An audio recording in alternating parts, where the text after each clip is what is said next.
Shalom Bapak Ibu yang terkasih di dalam Tuhan. Mari kita sebelum beribadah kepada Tuhan pagi hari ini kita bersatu dalam doa. Tuhan Yesus, terima kasih untuk kasih setiamu dan kesempatan di mana kami bisa beribadah bersama-sama walaupun via online ya Bapak. Tapi kami percaya kehadiranmu tidak dihalangi, tidak ditutupi dengan jarak bahkan melalui online ini ya Tuhan. Kami percaya Engkau hadir di setiap kami ingin bertemu dengan Engkau, bahkan di ibadah online kami pagi hari ini. Tuhan, Engkau mengurapi setiap kami, urapi anak-anak-Mu yang ada di rumah Tuhan, sehingga kami dapat beribadah dengan baik dan menikmati hadirat-Mu. Dalam nama Tuhan Yesus, kuasa Roh-Mu ada menyertai kami semua. Kami siap untuk memuji-Mu ya Tuhan. Haleluya, amin. Mari Bapak Ibu kita memuji Tuhan bersama-sama.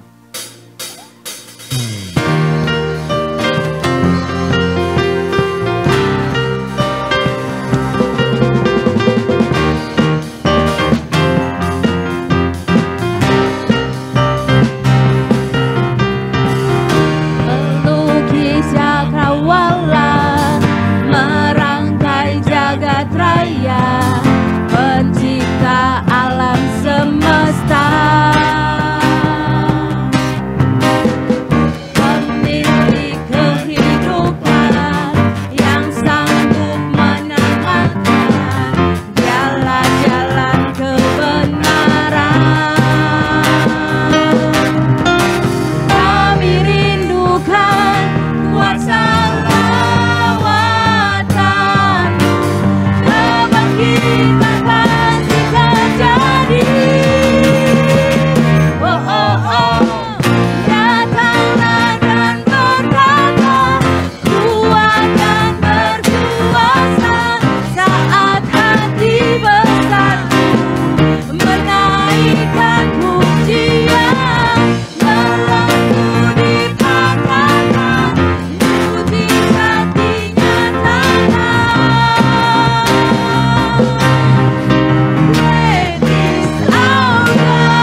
Masuk di dalam firman Tuhan.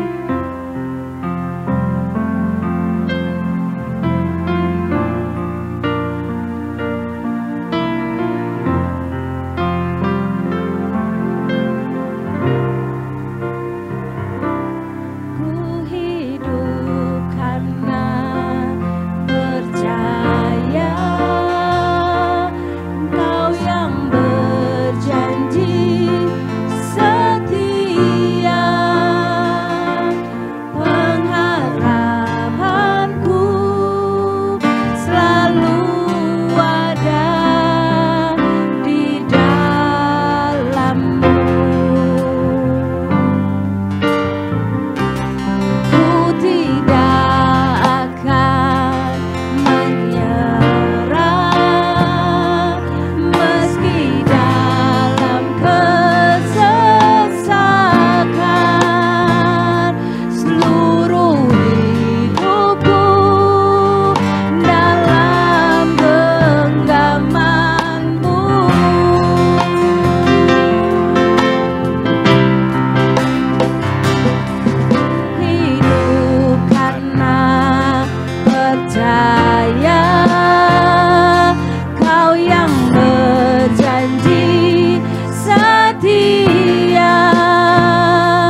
singer akan menaikkan pujian ini dari awal.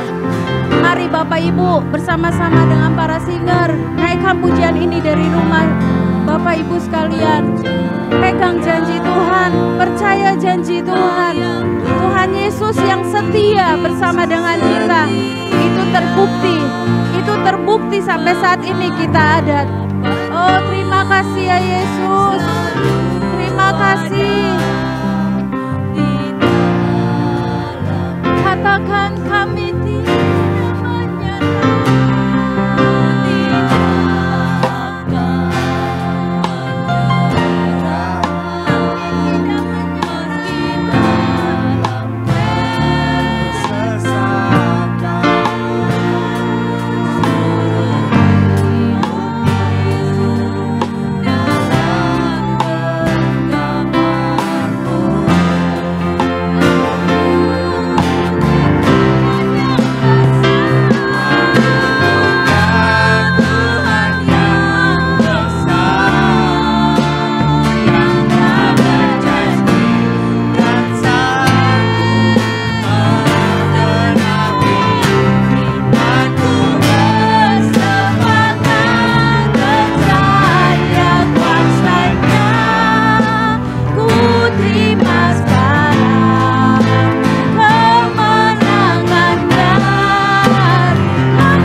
ku terima,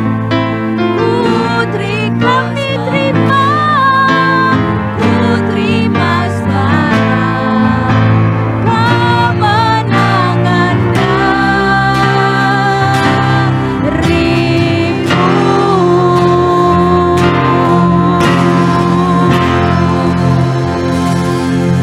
Haleluya Yesus. Kami terima kemenangan yang daripadamu Tuhan. Dan pada saat ini kami akan juga menerima kebenaran firman-Mu ya Tuhan. Karena kami percaya melalui firman-Mu kami akan dibangkitkan kehidupan kami Tuhan. Dan firman-Mu itu yang akan menghidupkan kehidupan kami. Mari Tuhan taruh di setiap telinga kami, telinga seorang murid, telinga yang mau melakukan firman Tuhan itu dan mau merenungkan siang dan malam. Terpujilah nama-Mu Tuhan, kami siapkan hati kami dan kami siap untuk menerima benih firman-Mu. Di dalam nama Tuhan Yesus Kristus kami berdoa. Sama-sama katakan, amin.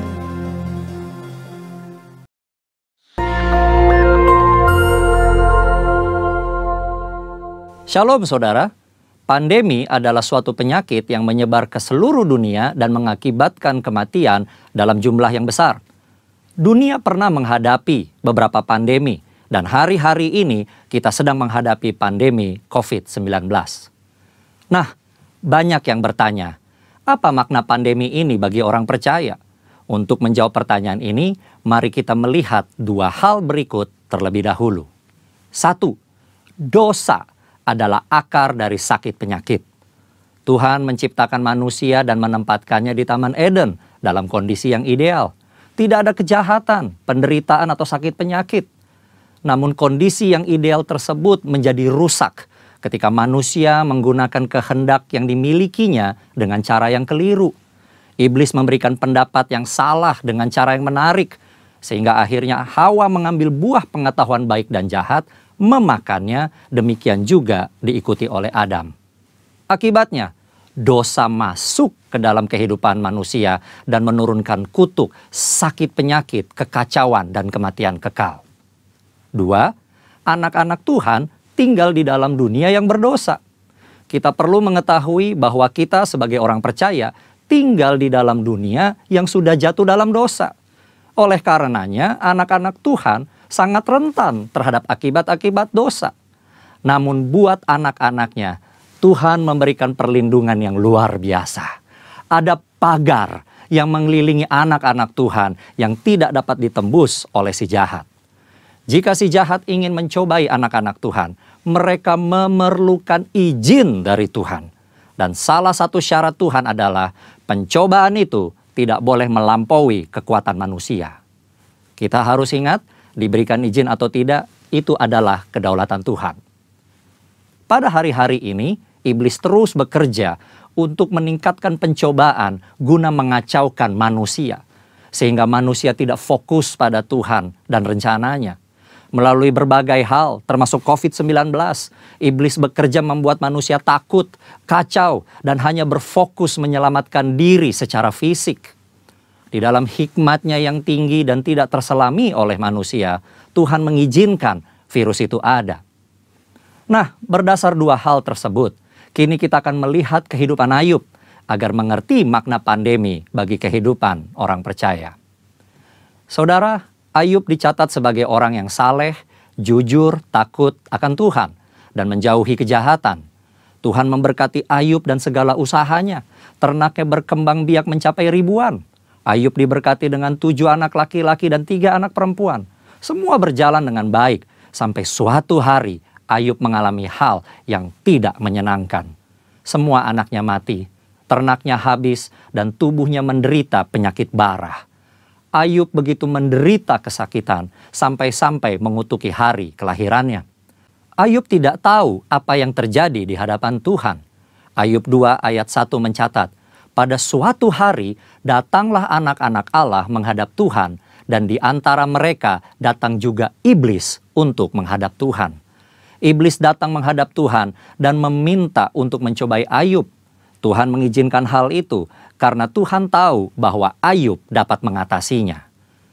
Tuhan mengizinkan pencobaan ini adalah untuk menguji motivasi, memurnikan, dan menghasilkan pertobatan. Pada akhirnya tujuan Tuhan tercapai ketika Ayub berkata, "Hanya dari orang saja aku mendengar tentang Engkau, tetapi sekarang mataku sendiri memandang Engkau. Oleh sebab itu, aku mencabut perkataanku dan dengan menyesal aku duduk dalam debu dan abu." Ayub bertobat dan masuk dalam suatu dimensi rohani yang baru dalam hidupnya. Saudara, dari mempelajari apa yang dihadapi Ayub, maka ada 3 hal yang Tuhan kehendaki dari penyakit atau pandemi yang menimpa kita orang percaya. Yaitu, 1, Tuhan menghendaki kita orang percaya memiliki motivasi yang benar dalam mengiring dan melayani Tuhan. 2, Tuhan menghendaki kita orang percaya menjadi orang-orang yang murni. Jika diibaratkan emas, Tuhan tidak menghendaki emas 23 karat. Tuhan mau emas 24 karat. 3, Tuhan menghendaki kita bertobat, berbalik dari jalan-jalan yang jahat, dan bergantung hanya kepada Tuhan. Kesimpulannya, Tuhan yang kita sembah dan layani adalah penguasa yang maha tinggi. Tuhan yang berkuasa atas segala sesuatu. Tuhan memiliki banyak cara untuk membawa umatnya hidup dalam persekutuan yang indah. Pencobaan yang diizinkan oleh Tuhan ada dalam pertimbangan hikmat Tuhan yang sungguh alangkah dalamnya. Tuhan pasti akan memberikan jalan keluar dari pencobaan tersebut. Dan pada akhirnya kita semua masuk ke dalam dimensi yang baru. Tuhan Yesus memberkati. Amin.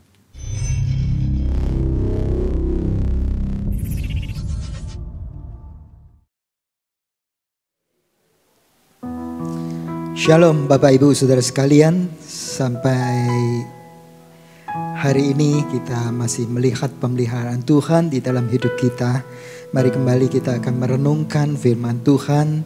Dan biarlah kita dikuatkan, diterangi oleh firman Tuhan. Dan kita minta pimpinan dari roh Tuhan untuk menolong kita agar kita dapat sungguh-sungguh menikmati firman Tuhan. Hati pikiran kita diterangi dan kita dikuatkan oleh Tuhan.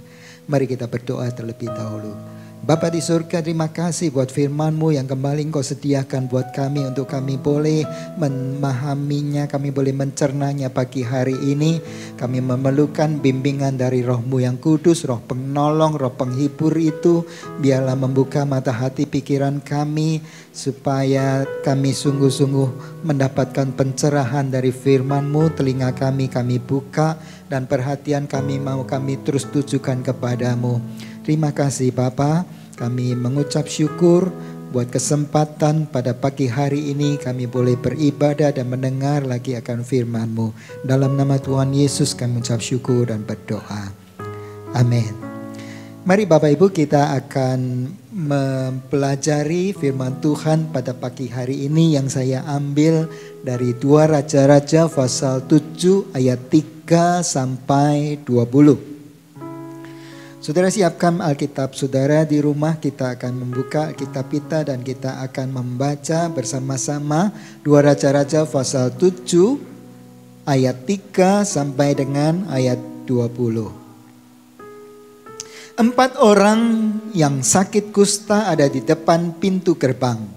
Berkatalah yang seorang kepada yang lain, "Mengapakah kita duduk-duduk di sini sampai mati? Jika kita berkata, baiklah kita masuk ke kota, padahal dalam kota ada kelaparan, kita akan mati di sana. Dan jika kita tinggal di sini, kita akan mati juga. Jadi sekarang marilah kita menyeberang ke perkemahan tentara Aram. Jika mereka membiarkan kita hidup, kita akan hidup. Dan jika mereka mematikan kita, kita akan mati." Lalu pada waktu senja bangkitlah mereka masuk ke tempat perkemahan orang Aram. Tetapi ketika mereka sampai ke pinggir tempat perkemahan orang Aram itu, tampaklah tidak ada orang di sana. Sebab Tuhan telah membuat tentara Aram itu mendengar bunyi kereta, bunyi kuda, bunyi tentara yang besar. Sehingga berkatalah yang seorang kepada yang lain, "Sesungguhnya Raja Israel telah mengupah raja-raja orang Het dan raja-raja orang Misraim melawan kita, supaya mereka menyerang kita. Karena itu bangkitlah mereka melarikan diri pada waktu senja dengan meninggalkan kemah dan kuda dan keledai mereka serta tempat perkemahan itu dengan begitu saja. Mereka melarikan diri menyelamatkan nyawanya. Ketika orang-orang yang sakit kusta itu sampai ke pinggir tempat perkemahan, masuklah mereka ke dalam sebuah kemah, lalu makan dan minum. Sesudah itu mereka mengangkut dari sana emas dan perak dan pakaian. Kemudian pergilah mereka menyembunyikannya. Lalu datanglah mereka kembali masuk ke dalam kemah yang lain dan mengangkut juga barang-barang dari sana. Kemudian pergilah mereka menyembunyikannya. Lalu berkatalah yang seorang kepada yang lain, "Tidak patut yang kita lakukan ini. Hari ini ialah hari kabar baik, tetapi kita tinggal diam saja. Apabila kita menanti sampai terang pagi, maka hukuman akan menimpa kita. Jadi sekarang, marilah kita pergi menghadap untuk memberitahukan hal itu ke istana raja."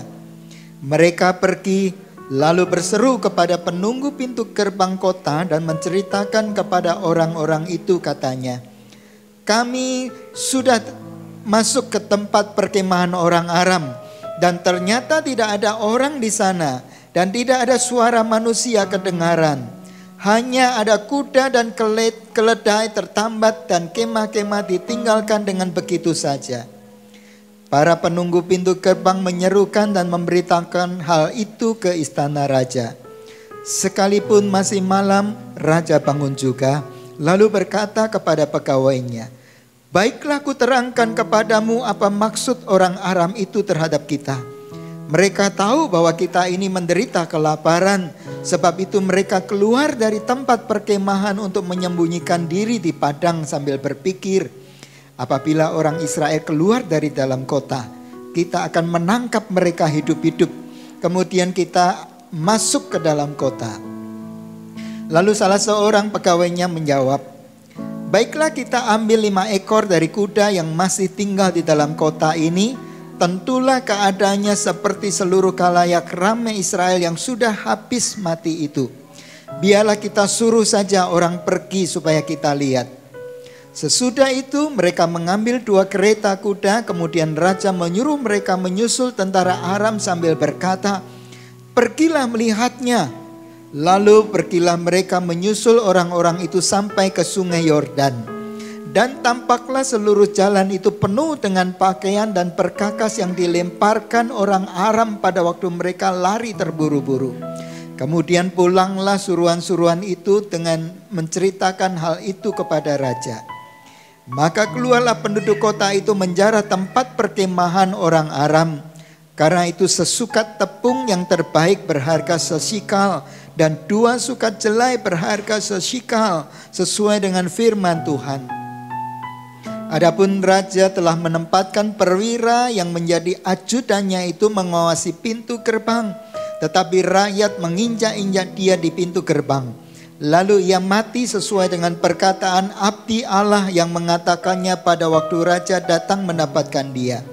Dan terjadi juga seperti yang dikatakan abdi Allah itu kepada raja, 2 sukat jelai akan berharga sesikal, dan sesukat tepung yang terbaik akan berharga sesikal.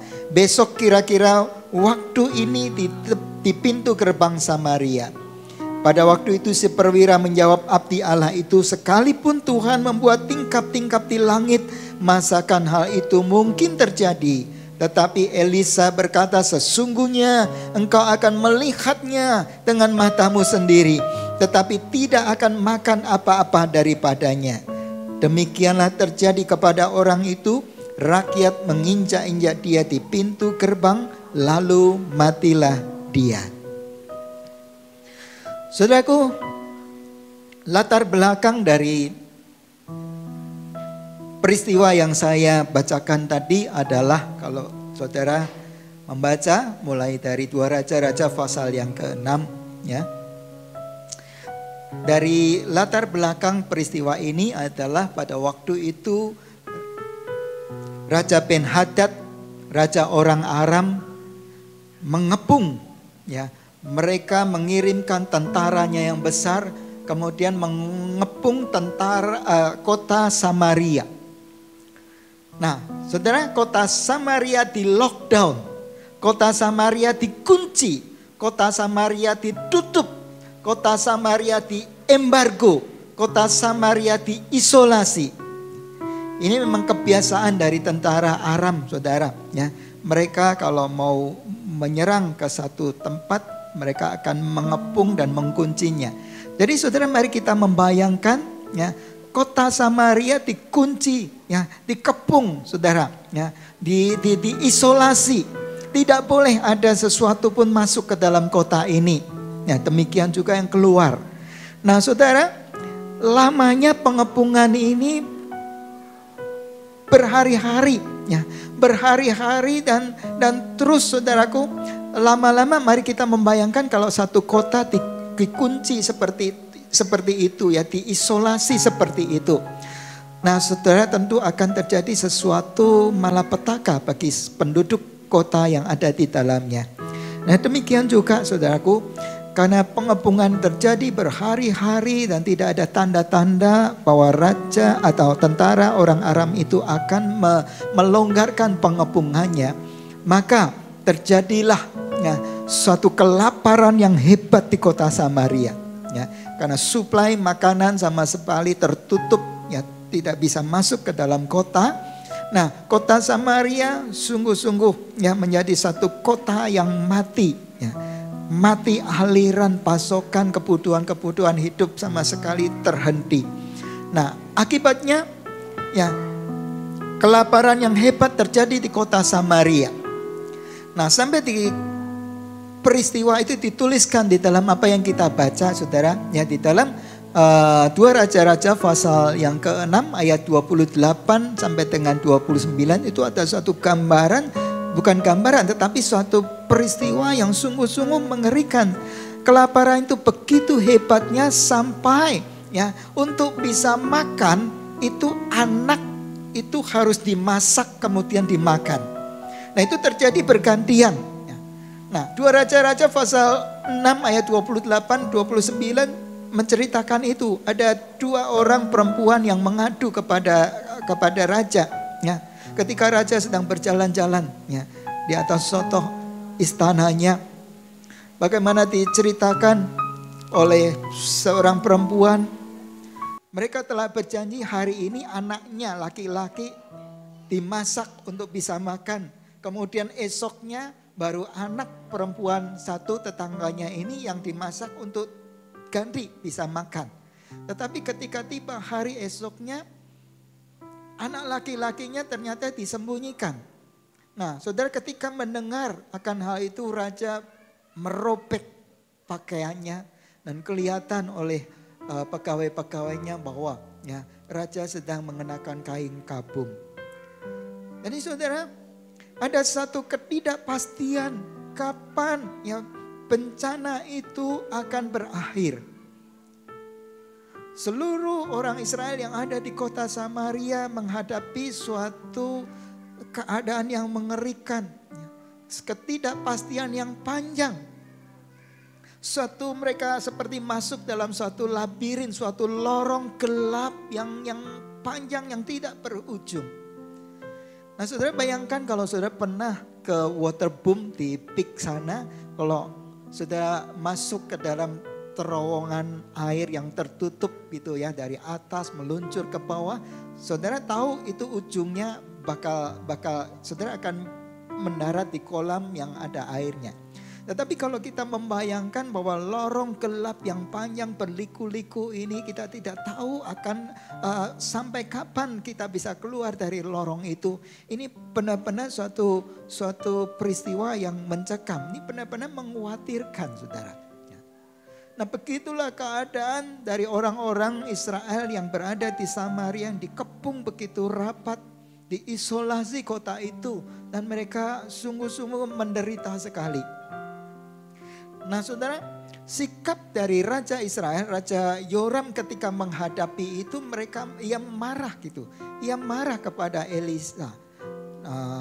Dan bahkan ya, ia berkata ketika waktu itu yang menyuruh orang-orangnya untuk mencari Elisa dan akan memenggal kepala Elisa karena dia anggap Elisa menjadi penyebab semuanya ini.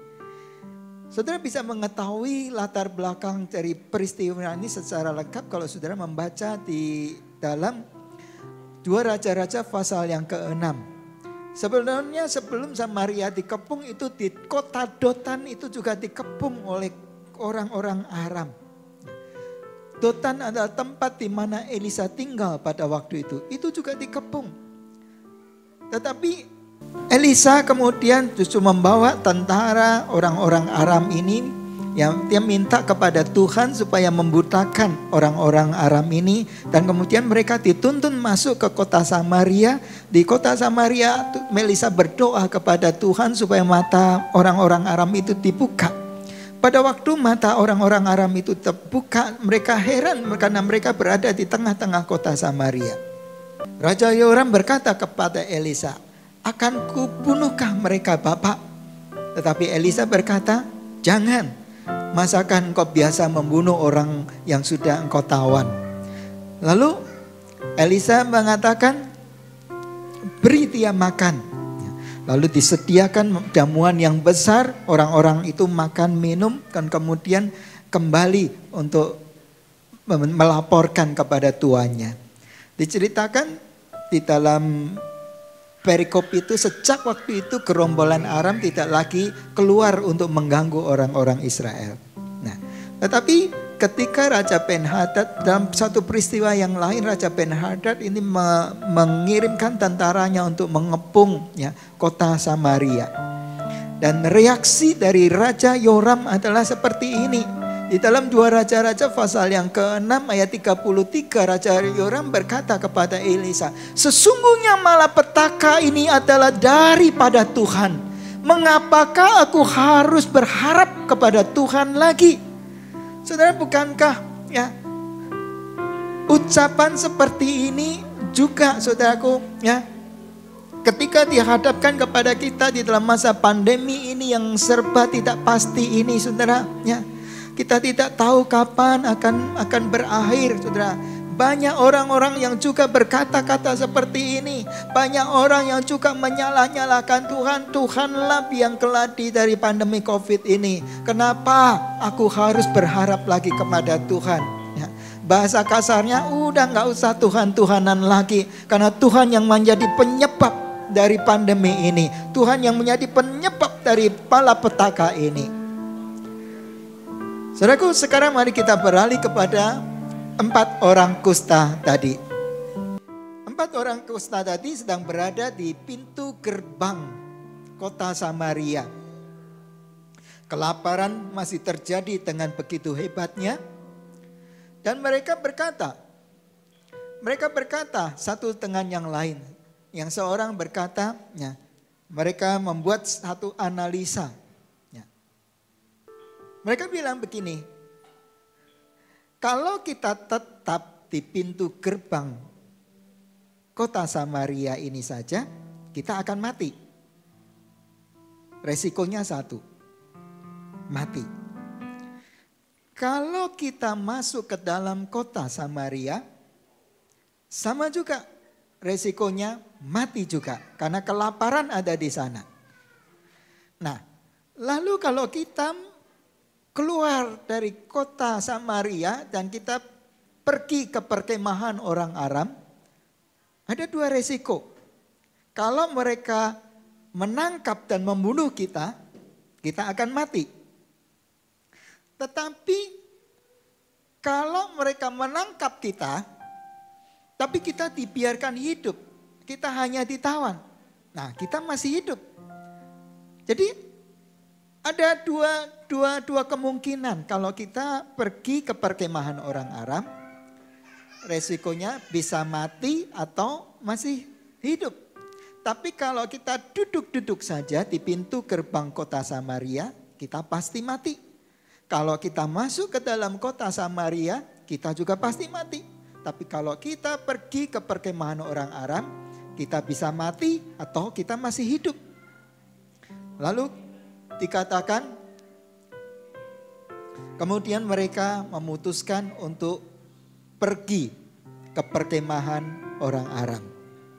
Nah saudara, Alexander Graham Bell berkata seperti ini.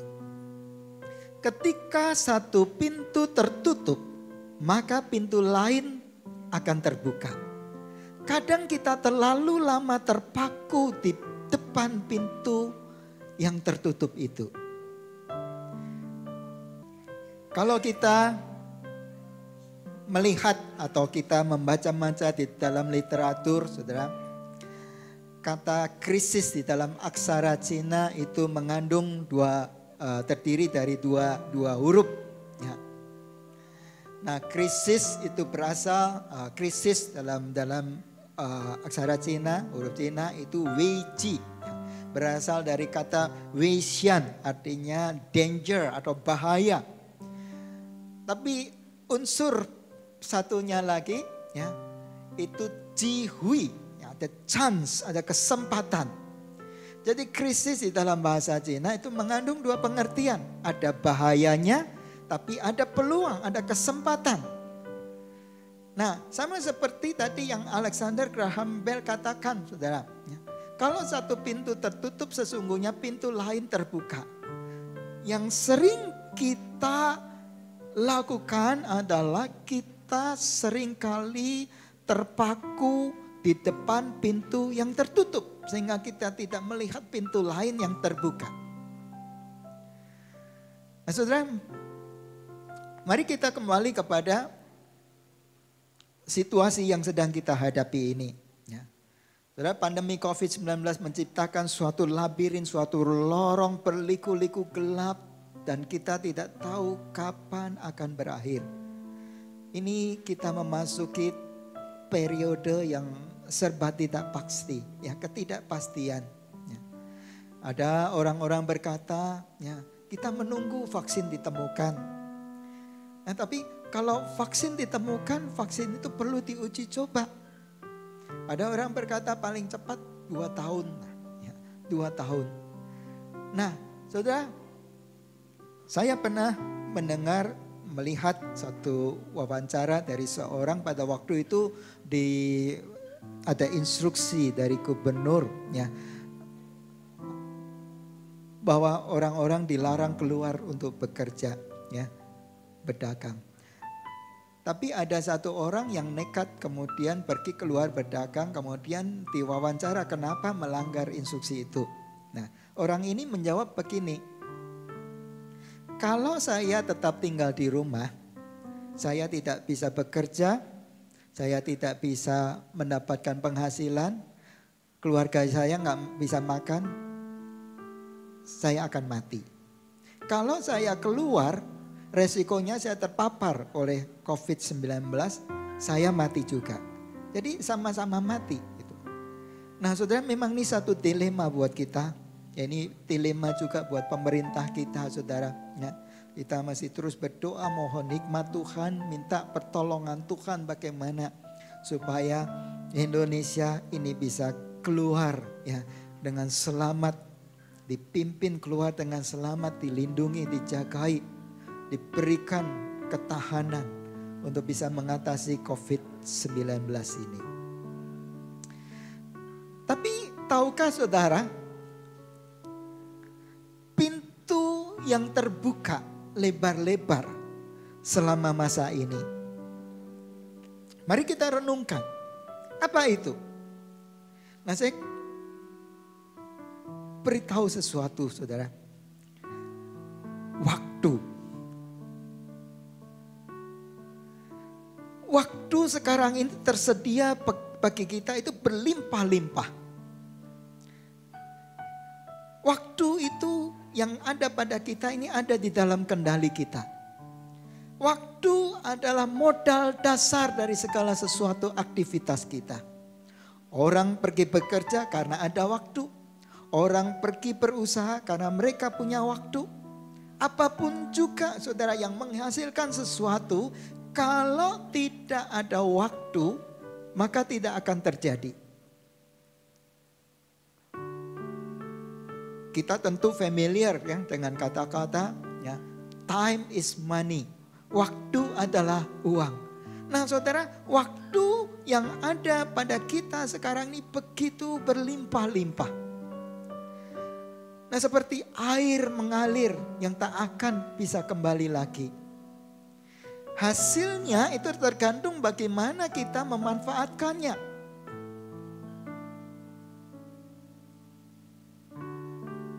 Saya ajak kita untuk merenungkan di dalam masa pandemi COVID-19 yang sudah masuk bulan yang keempat ini, saudara, ya. Mari kita periksa, masing-masing dari kita periksa. Dengan waktu yang berlimpah-limpah ini, dengan pintu yang terbuka bagi kita ini, keterampilan atau keahlian apa yang sudah kita miliki? Dulu kita mungkin bilang, suka beralasan, aku pingin bisa gitar atau alat musik yang lain, tapi aku gak punya waktu. Tetapi bukankah sekarang kita punya waktu yang berlimpah-limpah? Kita bisa belajar gitar. Tersedia begitu banyak tutorial online, saudara. Bagaimana bisa bermain gitar dan alat musik. Kita bisa juga, saudaraku, memahami teknologi. Meeting-meeting online dan sebagainya, saudaraku. Yang tadinya nggak terpikir oleh kita. Tetapi dengan tersedianya seperti waktu yang berlimpah ini dan segala sesuatu, ya, pertemuan-pertemuan ataupun aktivitas apa aja, saudara. Sekarang ya teknologi informasi ini ya begitu dominan, saudara. Nah kita seperti dipaksa untuk bisa ikut belajar daripadanya. Kita bisa juga belajar bagaimana membuat rekaman. Sekarang kan banyak gitu ya.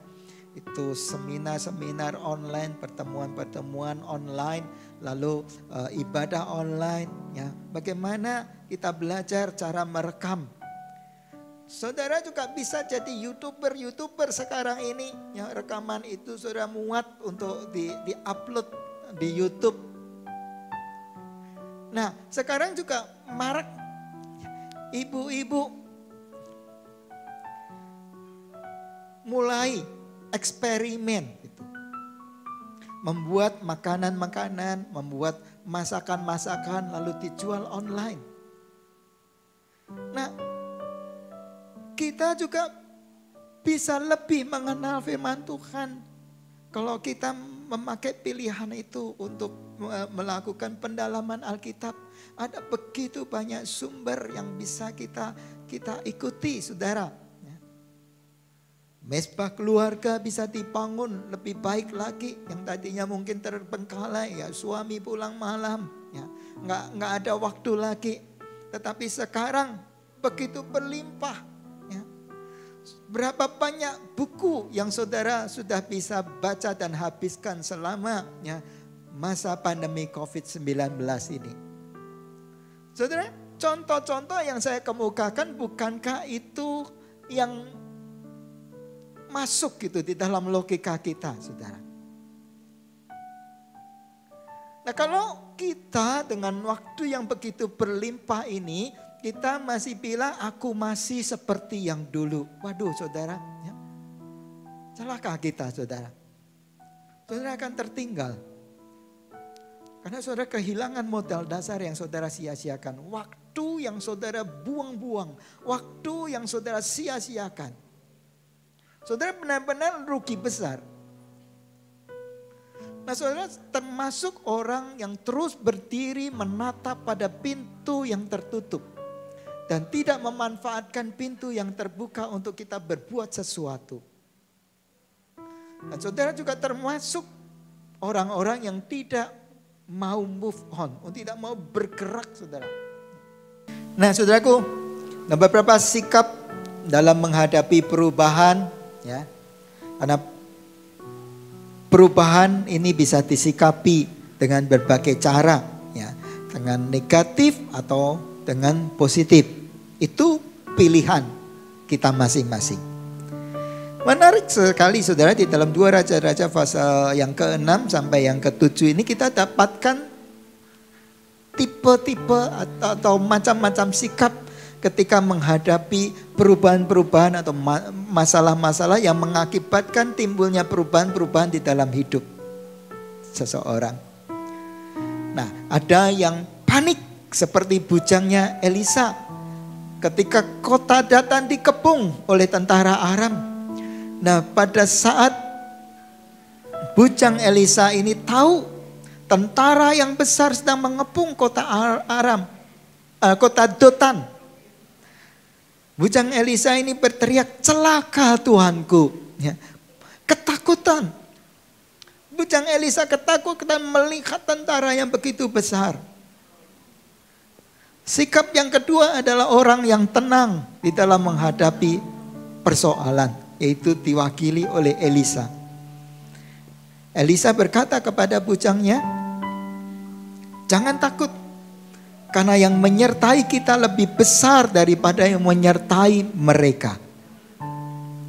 Nah, sikap yang ketiga adalah marah-marah. Seperti sikap Raja Yoram tadi, Raja Israel. Ia marah-marah kepada Tuhan. Sesungguhnya malapetaka ini daripada Tuhan. Mengapakah aku harus berharap lagi kepadanya? Sikap yang keempat adalah tidak percaya. Ini diwakili oleh ajudan dari Raja Israel. Dia tidak percaya ketika Elisa berkata, nanti akan terjadi di pintu gerbang kota Samaria bahwa harga-harga akan begitu murahnya. Tapi ajudan dari Raja Yoram ini berkata, sekalipun Tuhan bisa membuat tingkap-tingkap langit di surga, masakan hal yang kau katakan ini bisa terjadi? Enggak percaya kalau Tuhan bisa melakukan hal itu. Nah, saudaraku, kesuksesan, kemapanan, dan zona nyaman ini membuat orang sulit untuk menerima perubahan. Di dalam Yeremia pasal 48 ayat yang ke-11. Yeremia pasal 48 ayat yang ke-11. Ada tertulis di sana bahwa Moab hidup aman dan dari sejak masa mudanya. Dia hidup tenang seperti anggur di atas endapannya. Tidak dituangkan dari tempayan yang satu ke tempayan yang lain. Tidak pernah masuk ke dalam pembuangan.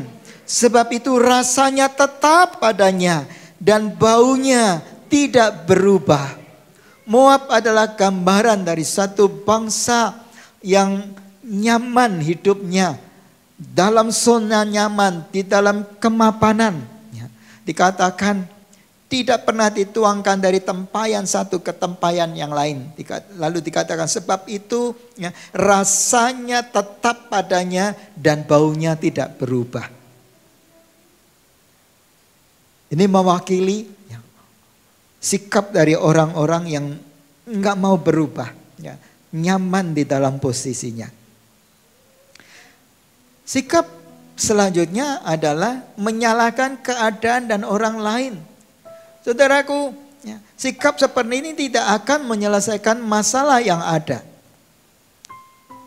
Seperti Raja Yoram hanya mengeluh saja kepada Tuhan. Buat apa aku berharap lagi kepadanya kalau malapetaka ini sesungguhnya dari dia. Sikap lainnya adalah berpikir positif. Terus beriman kepada Tuhan. Karena merupakan langkah awal untuk memulai sebuah perubahan dengan berani. Seperti sikap Elisa di dalam 2 Raja-Raja pasal 6 ayat 16. Elisa berkata, jangan takut karena yang menyertai kita lebih banyak daripada yang menyertai mereka.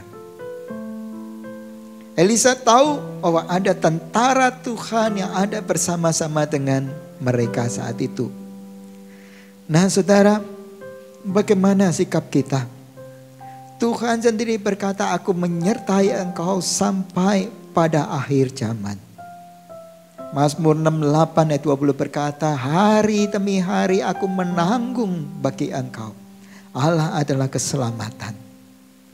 Bagaimana kita membawa janji-janji Tuhan di dalam hidup kita supaya kita ini sungguh-sungguh ya bisa seperti Elisa yang begitu tenang karena sungguh-sungguh yakin bahwa ada Tuhan bersama-sama dengan kita. Saudaraku, sikap selanjutnya adalah kita mau merelakan hal yang lama. Kata merupakan cara terbaik untuk menyukai dan menikmati hal-hal yang baru.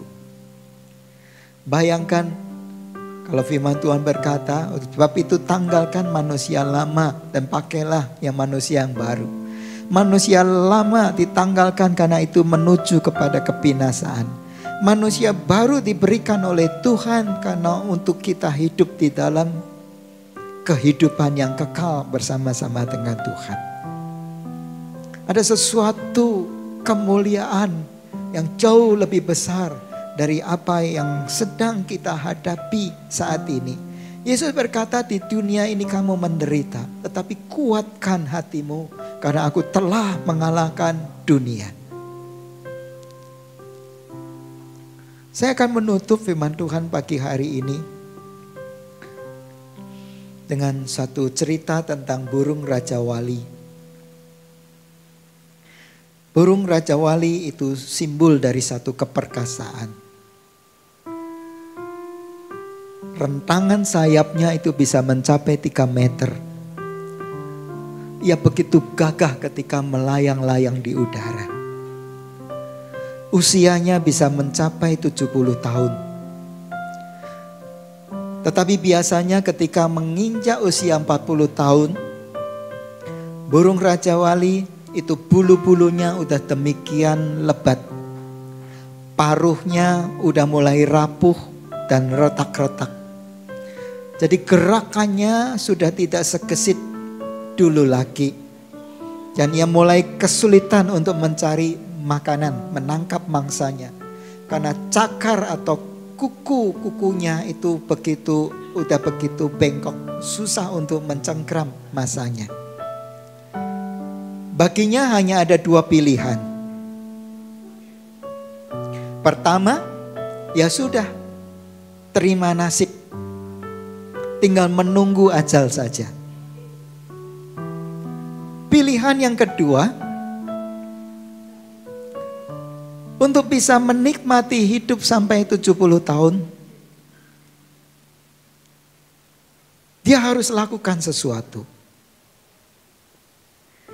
Nah, bagi burung Raja Wali, pada usia 40 tahun, ketika dia menyadari sudah tidak segesit yang dulu lagi, keadaan dirinya sudah berubah. Maka dia akan mencari tempat yang sunyi, dia akan mencari tempat yang tinggi, dan dia akan membuat sarang-sarangnya di tebing-tebing yang tinggi, yang sunyi, supaya ia bisa menyendiri dan supaya ia bisa dijauhkan dari predator-predator lain. Dan apa yang dilakukan ketika burung Raja Wali ini menyendiri? Dia akan memukul-mukulkan paruhnya yang sudah rapuh dan retak-retak itu ke batu. Dia akan sampai paruh itu tanggal, sampai paruh itu copot. Kemudian dia akan menunggu paruh yang baru ini tumbuh lagi. Lalu setelah paruh-paruh ini tumbuh lagi, ia akan memakai paruhnya yang baru ini untuk mencopoti sendiri ya, kuku-kuku dari kakinya ini. Kemudian dia akan menunggu lagi sampai kuku-kuku kakinya ini kemudian tumbuh lagi. Nah setelah itu dengan paruh yang baru, kuku-kuku kaki yang baru, dia akan cabuti bulu-bulu sayapnya. Kemudian ia menunggu lagi, menanti sampai bulu-bulu yang baru ini kemudian tumbuh. Proses yang menyakitkan ini membutuhkan waktu sekitar 6 bulan. Dan setelah itu semuanya baru, ia kemudian bisa melayang-layang lagi di udara. Dengan begitu gagahnya, ia kemudian bisa menyambut datangnya badai dan memakai kekuatan badai itu untuk meluncur, dan dia menikmati ya kembali hidupnya sampai di usia yang 70 tahun. Bagaimana dengan saudara? Apakah kita mau terus hanya bersedih hati merenungkan ya, keadaan yang kita juga nggak tahu kapan harus akan berakhir? Ataukah kita akan masuk di dalam pintu yang terbuka? Kita menyiapkan diri kita begitu rupa. Apapun keterampilan yang kita bisa pelajari, kita pelajari. Buku-buku pengetahuan yang kita bisa baca, kita baca. Firman Tuhan kita renungkan dan kita minta supaya Tuhan memberikan pencerahan. Kita lakukan pendalaman Alkitab dan kita makin mendekatkan diri kepada Tuhan. Dengan demikian kita akan memperoleh kekuatan yang baru ketika saatnya tiba, saudara. Masa pandemi ini berakhir, kita udah siap untuk menyongsong perubahan yang baru. Dan bukannya justru ketika segalanya ini sudah diakhiri, kita baru sibuk untuk menyiapkan diri. Saudara, itu terlambat. Itu terlambat. Pakailah masa sekarang ini ya, seperti masa pengeraman buat diri kita, untuk menyiapkan diri kita sungguh-sungguh.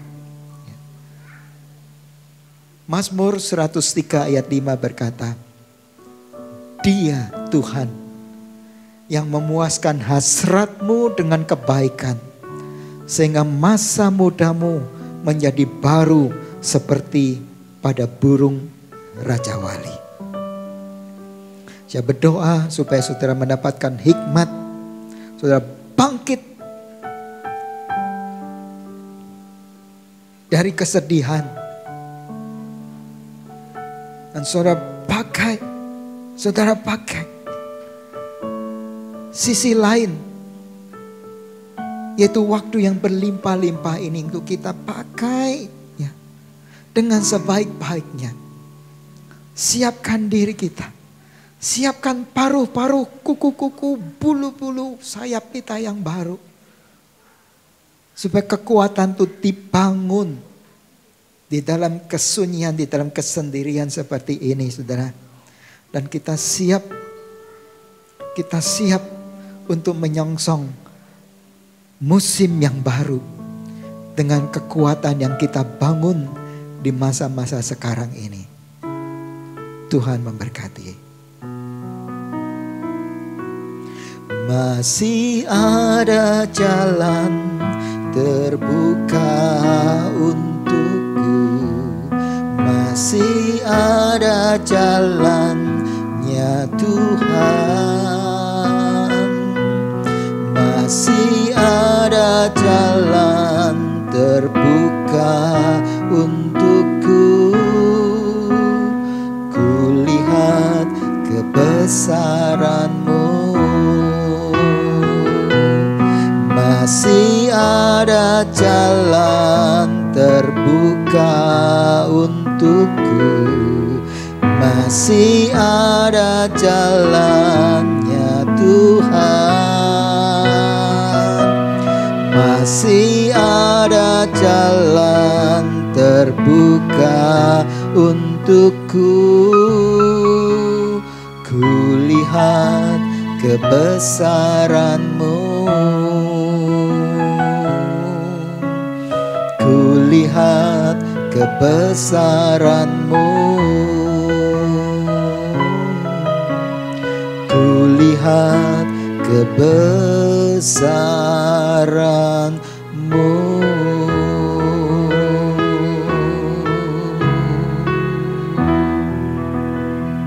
Bapa di surga, kami berdoa supaya hikmat itu Engkau berikan kepada kami. Supaya kami melihat peluang-peluang yang lain, pintu-pintu yang terbuka. Kami tahu kalau Tuhan sepertinya menutup pintu-pintu ini. Tetapi Tuhan sedang mengarahkan kami kepada sesuatu untuk bisa kami lihat dan kami pakai, kami daya gunakan dengan sungguh-sungguh. Terangi mata hati pikiran kami ya Tuhan, supaya kami tidak terus larut di dalam kesedihan kami, supaya kami tidak terus larut di dalam kekhawatiran kami, tetapi biar kami memandang kepada Tuhan. Kami terus beriman kepadamu ya Tuhan Yesus. Dan celikkan mata kami untuk kami melihat segala persediaan yang Tuhan sediakan di sekeliling kami.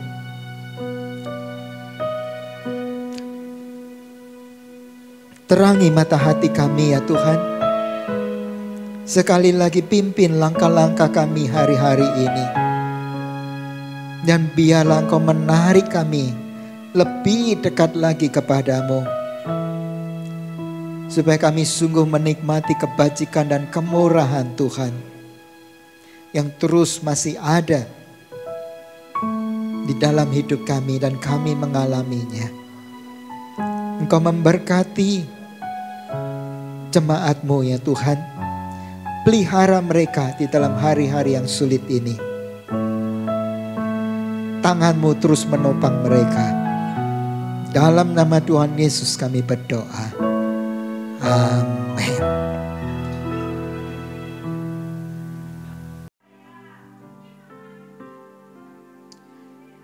Mari saudara-saudara kalian, kita akan mengangkat kedua tangan kita ke atas dan kita siapkan hati untuk terima berkat Tuhan.